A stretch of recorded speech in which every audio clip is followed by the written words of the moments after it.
Hai everyone. Halo semuanya, teman-teman, sahabat Ea. Ea, Ea. Jumpa lagi bersama kami di channel Ea. Edoal ya. Apa kabar semuanya? Sehat selalu ya. Hidup berkah selalu, bahagia selalu, dan selalu dalam lindungan Tuhan.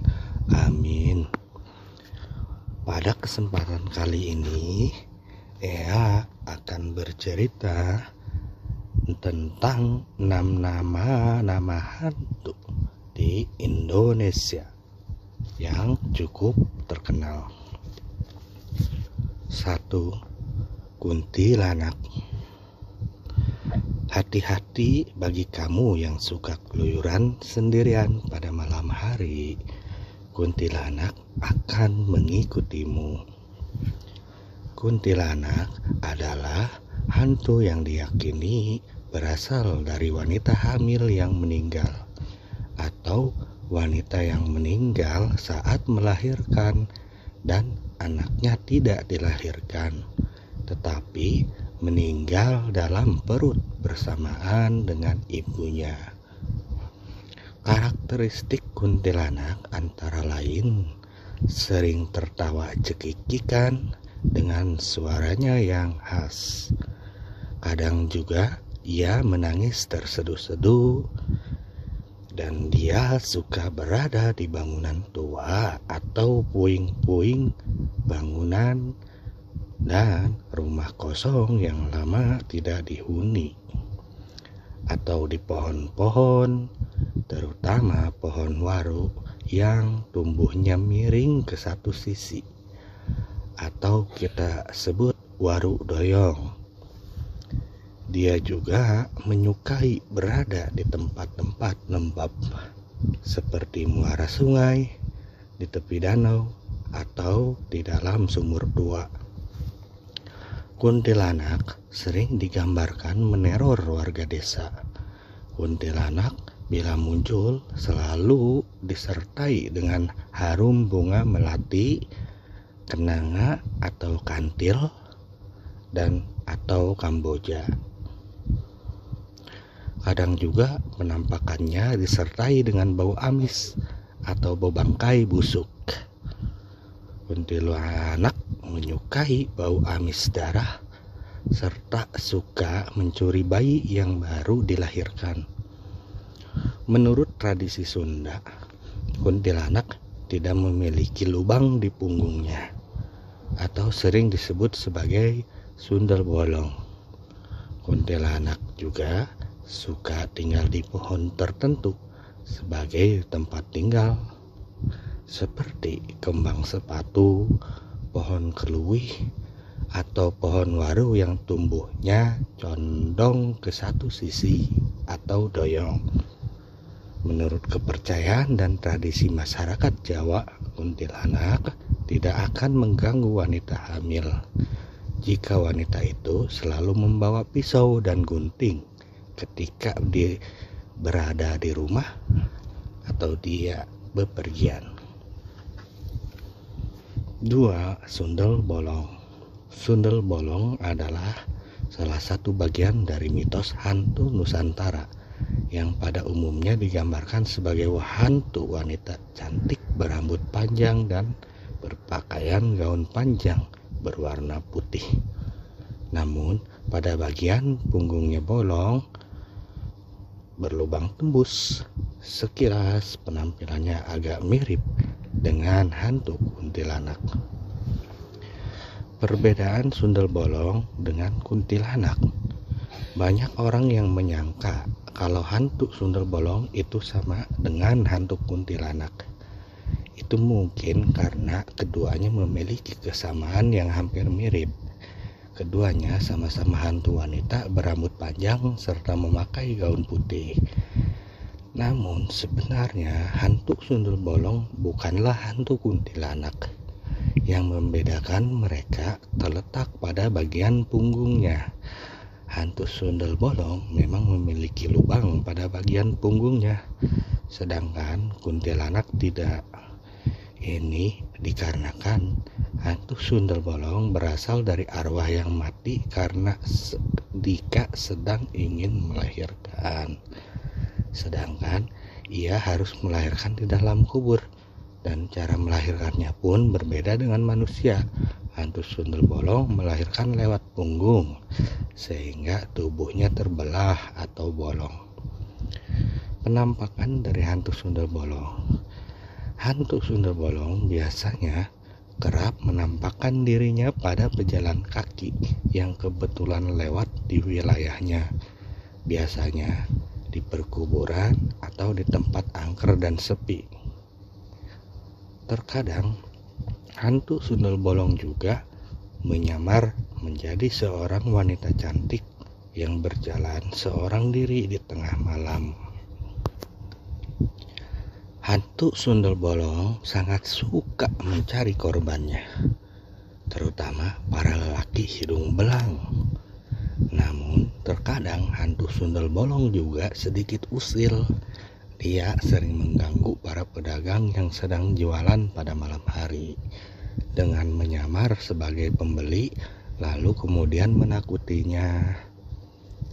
Ada juga mitos yang menyebutkan bahwa hantu sundel bolong itu adalah simbol bagi wanita untuk menghindarkan wanita agar tidak boleh keluyuran di malam hari, terutama di pedesaan, agar terhindar dari gangguan pemerkosaan dari lelaki yang berniat jahat.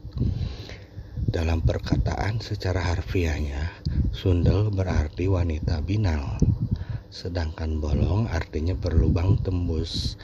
Apabila kata tersebut digabungkan, maka sundel bolong adalah hantu wanita yang mempunyai lubang pada bagian punggungnya yang terlihat tembus hingga ke depan. Seperti halnya kuntilanak, hantu sundel bolong juga sangat gemar mencari bayi-bayi dari para ibu yang baru melahirkan. Mungkin ini disebabkan karena hantu sundel bolong adalah arwah penasaran yang mati ketika hendak melahirkan bayinya. Cerita lain juga menyebutkan bahwa asal-usul hantu sundel bolong adalah wanita yang mati diperkosa, dan waktu itu dia sedang dalam keadaan hamil tua, sehingga arwahnya menjadi penasaran dan ingin membalas dendam kepada para pemerkosa dan pembunuhnya.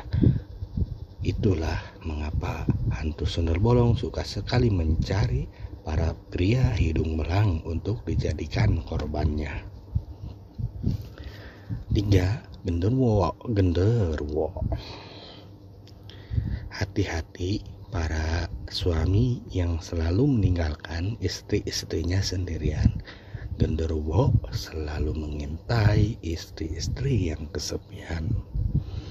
Genderuwo dapat mengubah tampilan bentuk fisiknya untuk mengelabui seseorang dan menarik perhatian korbannya.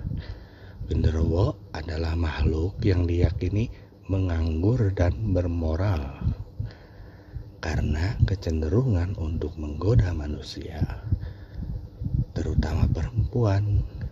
Genderuwo sangat suka menampar pantat wanita, membelahi tubuhnya saat dia tidur, atau bahkan bergerak membuka pakaian dalam wanita untuk pelampiasan keinginannya.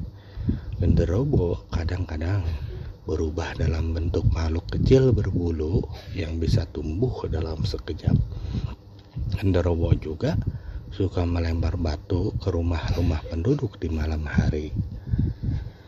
Genderuwo paling suka dengan istri kesepian yang ditinggalkan oleh suaminya atau janda. Bahkan genderuwo bisa berhubungan badan dengan mereka, karena makhluk ini bisa menyamar atau merubah postur dan wajahnya persis seperti suami wanita itu. Hal ini diyakini bahwa benih genderuwo dapat menyebabkan seorang wanita untuk hamil dan memiliki keturunannya dari genderuwo. Menurut mitos, genderuwo memiliki kemampuan hebat dan sangat kuat untuk menarik perempuan agar ingin berhubungan dengannya.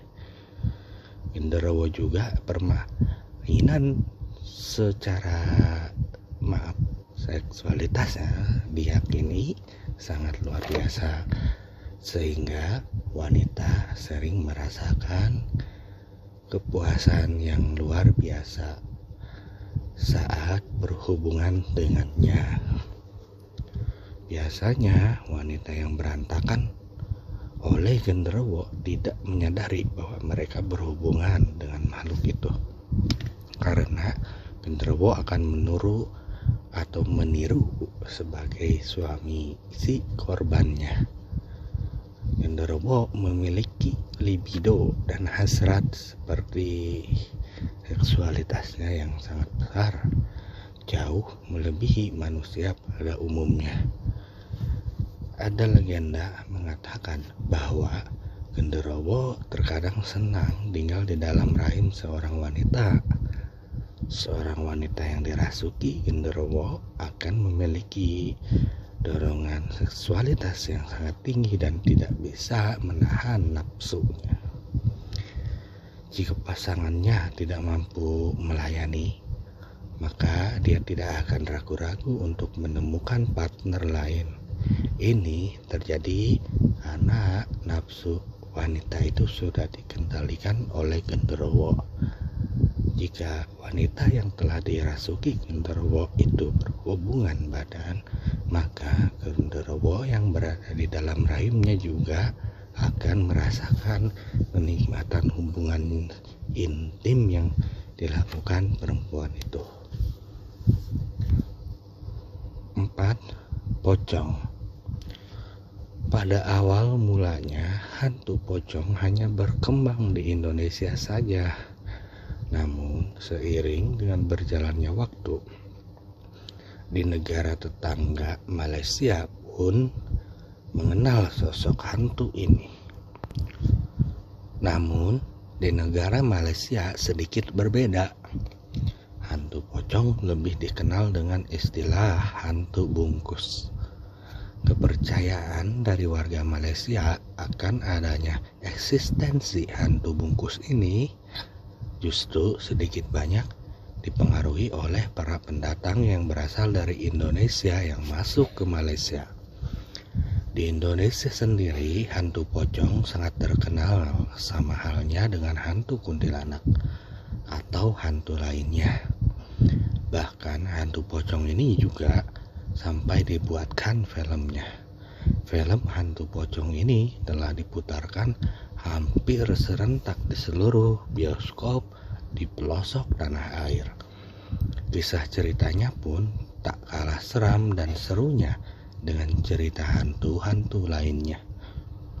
Dikatakan ciri-ciri dari hantu pocong tersebut memiliki wajah yang pucat berwarna hijau dengan tatapan mata yang kosong. Ada juga sebagian yang mengatakan bahwa hantu pocong itu berwajah hitam legam seperti layaknya wajah mayat yang telah lama membusuk. Penggambaran lainnya akan adanya yang mengatakan kalau bentuk wajah hantu pocong itu rata, namun memiliki lubang mata berongga atau tertutup kapas. Dalam segi penampakannya, hantu pocong kerap kali mendatangi atau menampakkan dirinya pada salah satu kerabat yang baru ditinggalkannya. Menurut cerita lainnya, hantu pocong sering menampakkan wujudnya di sudut-sudut rumah yang gelap atau di tempat yang sepi seperti di kuburan. Hantu pocong merupakan bentuk suatu protes dari si mayat atau jenazah yang sewaktu proses penguburannya tidak sempurna.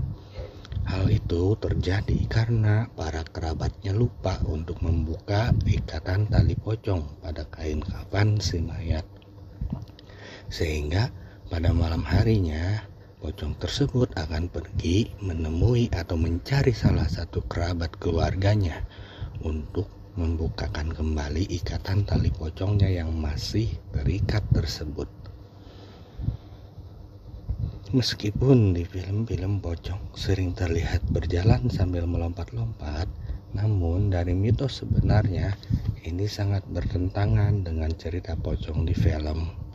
Hantu pocong sebenarnya bergerak atau berjalan, bukan cara melompat-lompat, melainkan bergerak dengan cara terbang, melayang-layang di atas tanah. Hal ini mungkin bisa kita maklumi, sebab para pemeran di film-film hantu pocong mengalami kesulitan. Mereka tidak bisa menggerakkan kakinya karena tubuh dan kakinya terbungkus dengan kain kafan. Sehingga apabila ingin berjalan harus melompat-lompat. Hingga sekarang kepercayaan akan adanya hantu pocong ini masih tetap ada, dan biasanya ceritanya hanya berkembang di Indonesia, dan masyarakat banyak yang telah mengakui eksistensi keberadaannya. 5. Tuyul.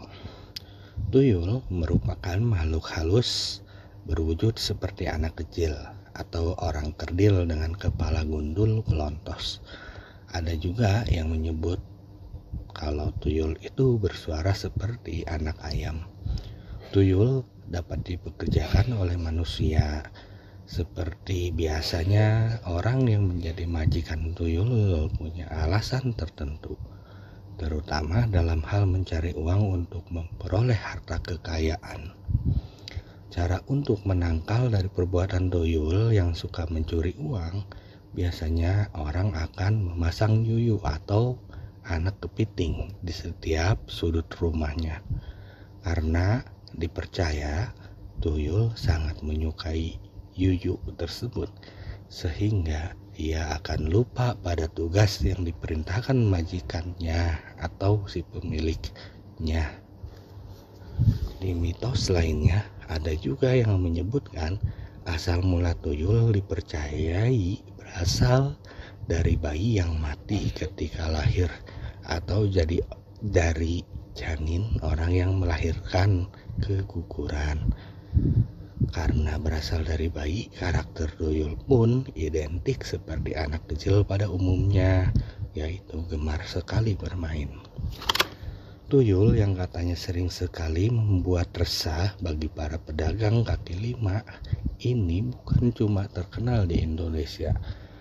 Makhluk jenis serupa anak kecil dan kasat mata ini juga sangat kondang dan terkenal di wilayah negara lain, khususnya di Asia Tenggara, dan bahkan hingga ke penjuru belahan benua Asia.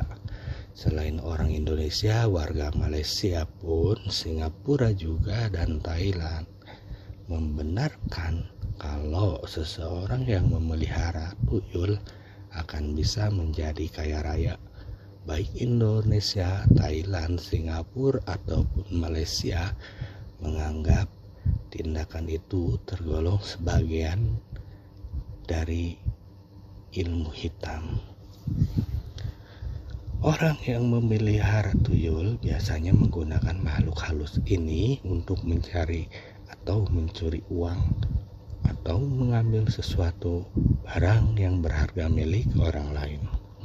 Dan sebagai imbalan dari pekerjaannya itu, tuyul harus disusui oleh perempuan, di mana perempuan itu adalah bagian dari anggota keluarga atau bahkan istri dari si pemelihara atau majikan tuyul tersebut. Saat menyusui, tuyul bukannya menghisap air susu, melainkan darah dari si perempuan tersebut. Itulah pasalnya wajar saja kalau ada beberapa warga dalam satu wilayah yang merasa kerap kehilangan barang berharga maupun uang. Maka lalu merebaklah tentang isu adanya seseorang yang memelihara tuyul sedang menjalankan ilmu hitamnya untuk memperoleh kekayaan di wilayah tersebut. Jika di Indonesia makhluk gaib ini disebut tuyul, maka warga Filipina menyebutnya dengan nama lain yaitu tianak. Warga Thailand menyebutnya dengan komantong dan warga Kamboja menyebutnya koman lai untuk tuyul yang wanita dan cho hen kro untuk tuyul pria. Dalam bentuk bahasa Hokkien, makhluk halus yang konon terwujud dari arwah janin manusia itu disebut kue kia. Selanjutnya yang terakhir, nomor 6, hantu leak. Dalam mitologi Bali, leak adalah penyihir jahat. Le berarti penyihir dan ak berarti epil. Leak terlihat di malam hari oleh dukun. Kalau siang hari ia tampak seperti manusia, sedangkan pada malam hari ia berada di kuburan untuk mencari organ-organ dalam tubuh manusia yang digunakan untuk membuat ritual sihir, yaitu ramuan ajaib yang dapat mengubah bentuknya menjadi harimau, monyet, babi, atau wujud lain seperti keinginannya. Leak juga bisa terbang untuk mencari seorang wanita hamil dan kemudian menghisap darah bayi yang masih berada di dalam kandungannya. Dua dari leak ini adalah perempuan dan satunya laki-laki.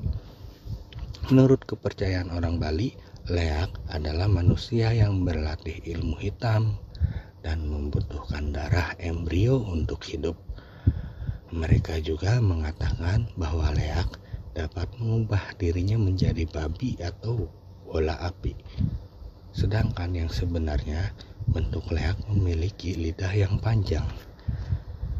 Beberapa orang yang tahu mengatakan bahwa sihir leak hanya berfungsi di Pulau Bali, karena leak hanya ditemukan di Bali. Jika seseorang menusuk leak dari bawah leher ke kepala dan kepalanya terpisah dari tubuhnya, maka leak tidak dapat bersatu kembali dengan badannya.